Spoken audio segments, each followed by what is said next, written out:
Year 2 students, welcome back to remote learning for TTC through radio lessons. To support continued learning, Rwanda Education Board, in partnership with UNICEF and other partners to support remote learning for all levels of education, including teacher training college. My name is Teacher Emma, and I am going to be again taking you through today's lesson, which is still in the foundations of education. We are going to be focusing specifically on Unit 2, which is Pedagogical Assessments. Today, it's an interesting topic because whatever we are doing, we always have to evaluate. We always have to assess and see if we are making progress. So, the objectives today are, we're going to be looking at the importance of assessment to improve teaching and learning. We are also going now to be distinguishing between the types and the forms of assessment. Very good. So in this lesson, before we start, by the way, I want to remind you, get your notebooks and pens. And as usual, always stay home and observe the national guidelines to stop the spread of coronavirus. Good. In this lesson, if you remember very well, we did a lesson on planning. So as we do planning, normally in most cases, in this lesson, like we did in the previous lesson, I am going to be taking you through assessment. But before that, if you remember, the last lesson that we looked at, which was about lesson planning. So when we do lesson planning or lesson preparation, in most cases, assessment goes in hand as we plan. In this type of a lesson, we shall be learning about types of pedagogical assessments in accordance, of course, with Unit 2 from the Year 2 Foundations of Education syllabus. We are going to be learning about why assessment is important and different types of assessments that education stakeholders use. I hope you are near your radio and the environment is free for you to follow the lesson. Nice. Now, to help us start thinking about this topic, I want you to make a mind map. Do you know a mind map? This is when we create mental pictures. When I say the word assessment, what other words come into your mind? I want you to write down the word assessment in your notebook and draw a circle around it. You have a second to do it. Very good. Now, my friends, I'll give you time to write all other words or phrases that come to your mind around the circled word, which is assessment. You have a few seconds to do that. Okay. Now, did you come up with some good ideas? Well done. Perhaps you thought of some ideas such as test, exam, evaluation, quiz, question and answer, marks, assignments, school report, self-reflection, demonstration, and many more. Did you note that? Did you note those down? Now, my friends, all of these are part of pedagogical assessment. Assessment in an education context refers to formal and informal procedures that teachers and learners use to gather information on what learners know and what learners are able to do.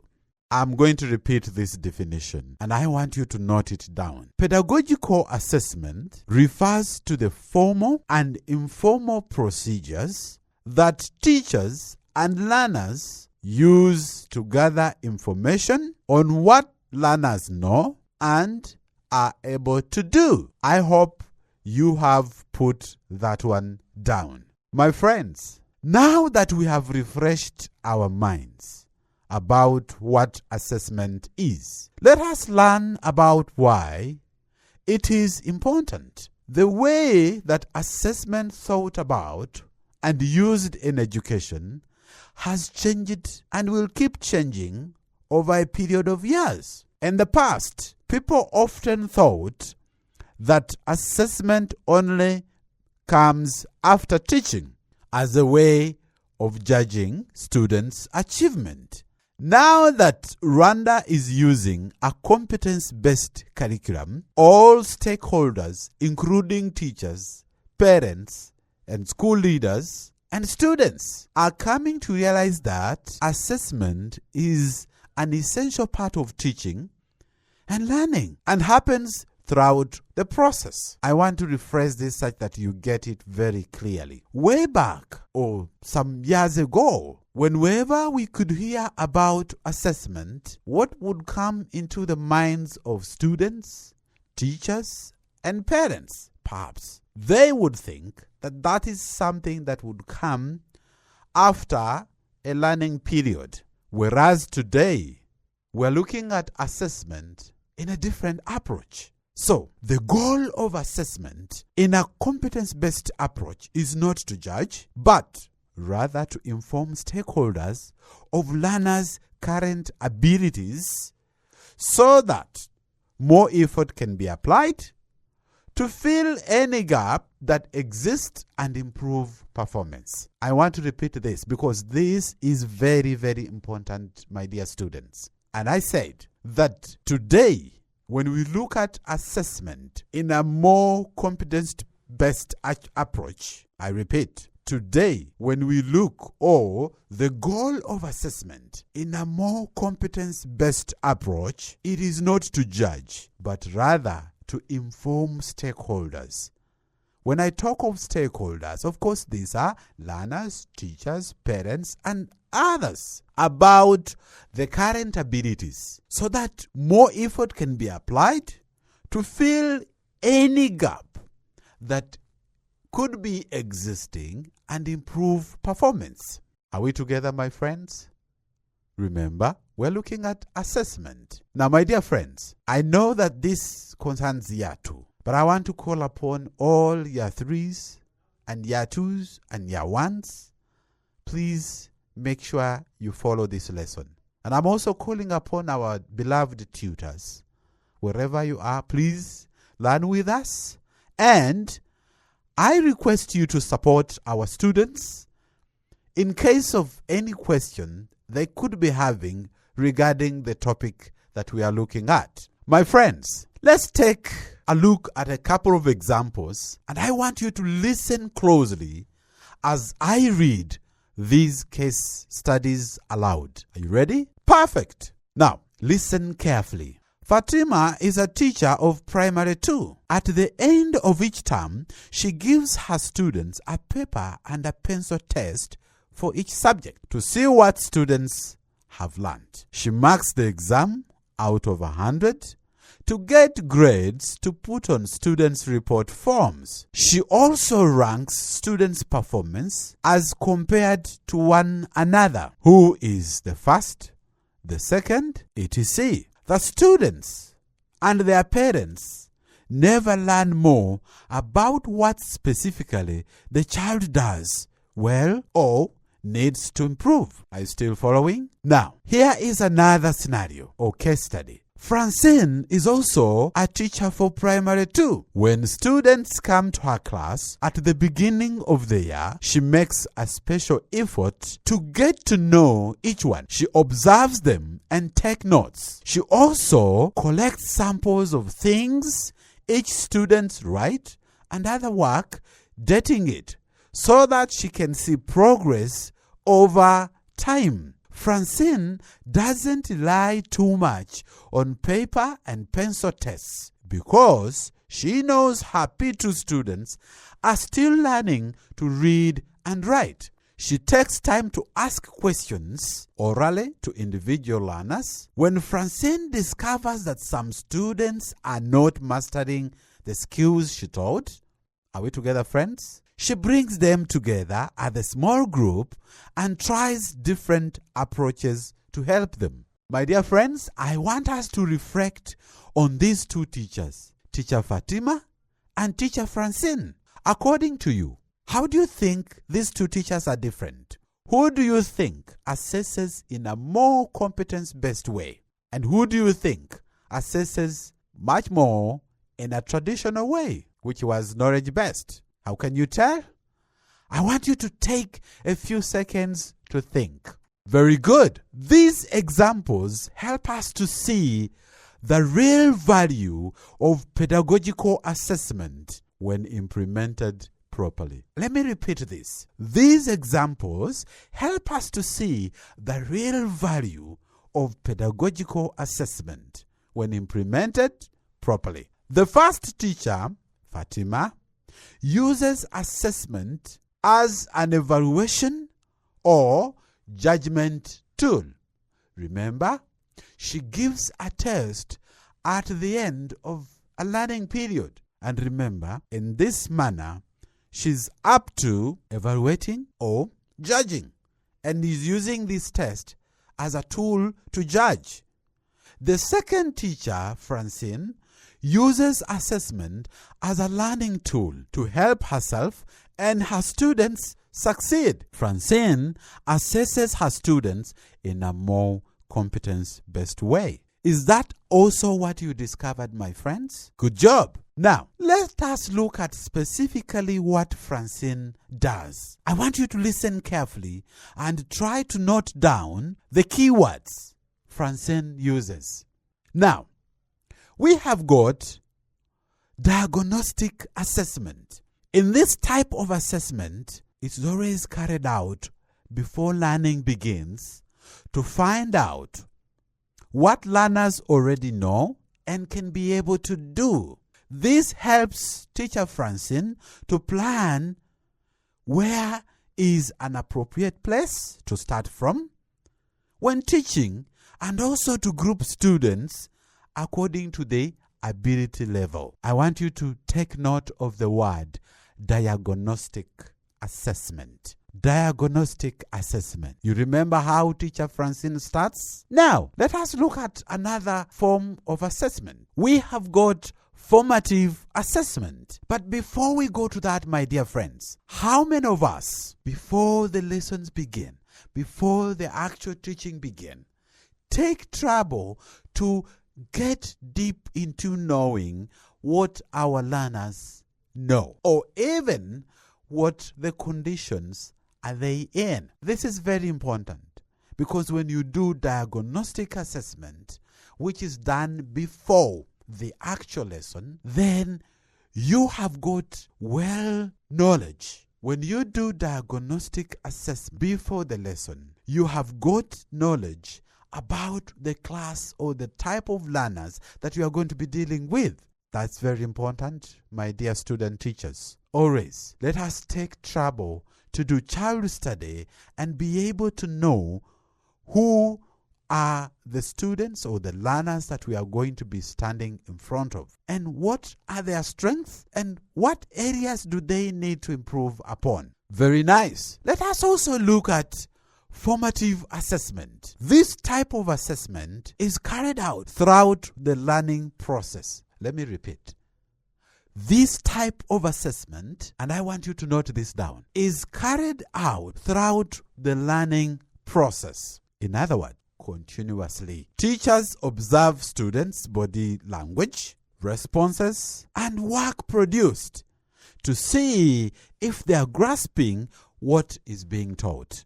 My dear friends, I know you have tried it out. And when I talk about this, I get now year 3, you know what I'm talking about. That when you stand in front of students or children, right away from the time you greet them, then you are observing the patterns of behavior within the classroom in terms of gestures that they make, or body language, and responses to the questions that you put across throughout the learning.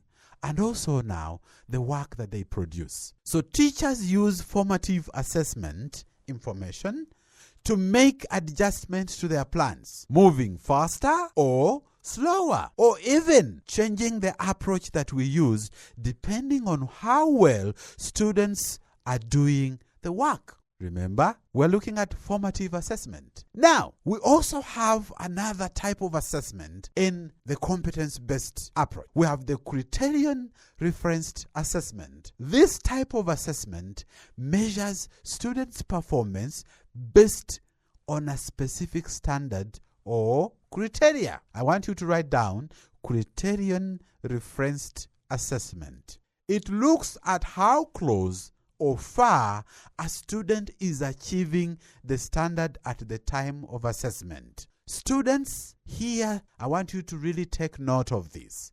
When we use this type of assessment, we are not comparing students to one another. Every individual is compared to the standard. That is a set criteria, a set standard. Then, we also have internal assessment. This type of assessment is planned and designed by the teacher and carried out in the classroom. Internal, in the classroom.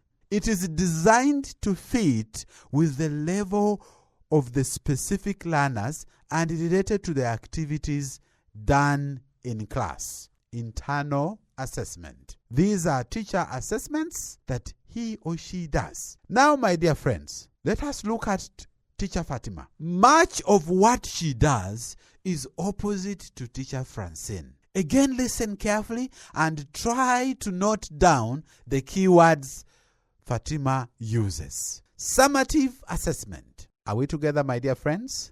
This type of assessment comes at the end of the unit, course, or program. A teacher, I can teach a unit, finish it, then at the end of it, I give a test. It is concerned with determining if the goals of the unit have been achieved. Summative assessment is often used to make decisions about the next step in a student's learning. For example, if they pass or fail, and that is summative assessment. Norm, another one that we want us to look at is called norm-referenced assessment. But before we look at that, let me remind you, we've got a number of summative assessments that we do. We have seen students after P6, they sit for their primary leaving exam. At Senior 3, students do their exams, the ordinary level exams, and Senior 6 students also do high school exams. Now, when it comes to norm-referenced assessment, this type of assessment measures a student's performance in comparison to the performance of group or peers on the same assessment. For example, it doesn't matter if the student with the highest mark scored 90 on a test or 50, as long as he or she was the top performer in the class and will be ranked number 1. Norm-referenced assessment. My dear friends, I want you to take note and I want you to make more research and do the reading after this lesson. So, the last type of assessment that I want us to mention that wasn't covered in either of the case studies, it is called the external assessment. This type of assessment is designed and marked by people outside of the school environment, such as the sector, the district, or even at national level. An example, of course, we said is the P6 national exam. External assessments may be based on the content and the skills in a national curriculum, but it might not reflect the specific content covered in class. My dear friends, let me hope this is not getting to be too much information for you. I hope you are still following me.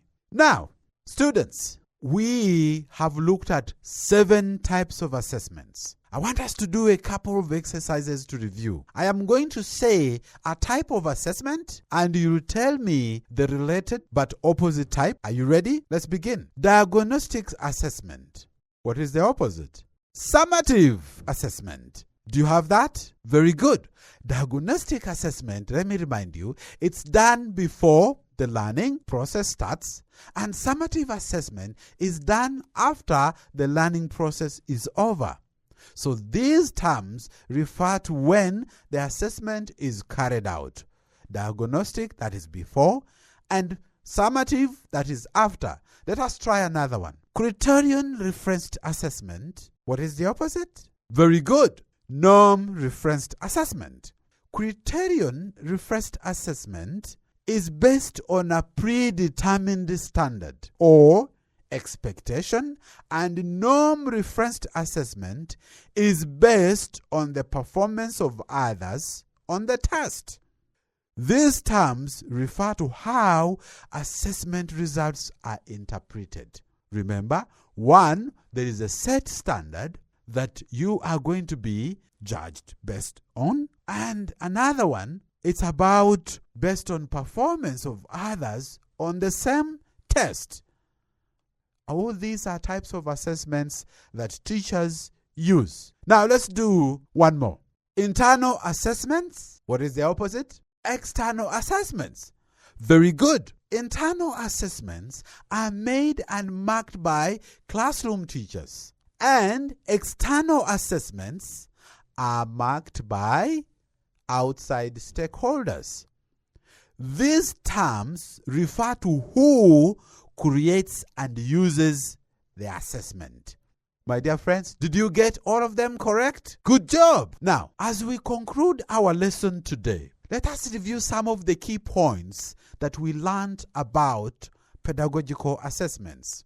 We said pedagogical assessment refers to formal and informal procedures that teachers use and learners to gather information on what learners know and are able to do.